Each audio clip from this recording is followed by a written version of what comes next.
អាចជួយរូបខ្ញុំបានមកពុះវិញមិនអាមានសេសាយ៉ាម៉ាกับឆាការប្រទាំងដល់វាយកាចាដល់ទីបំផុតពេលជាប់ណាស់ជាប់ជ្រវ៉ាទៅដឹងខ្លួនច្បាស់ថាមានកំហុស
សារ៉េចេះស្ដីខ្លួនណែនាំងង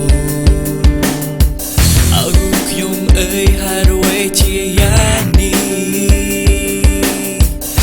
ងងវែងមិនដឹងជាធ្វើយ៉ាងណាតើមានអ្នកណាអាចជួយរូបខ្ញុំបាន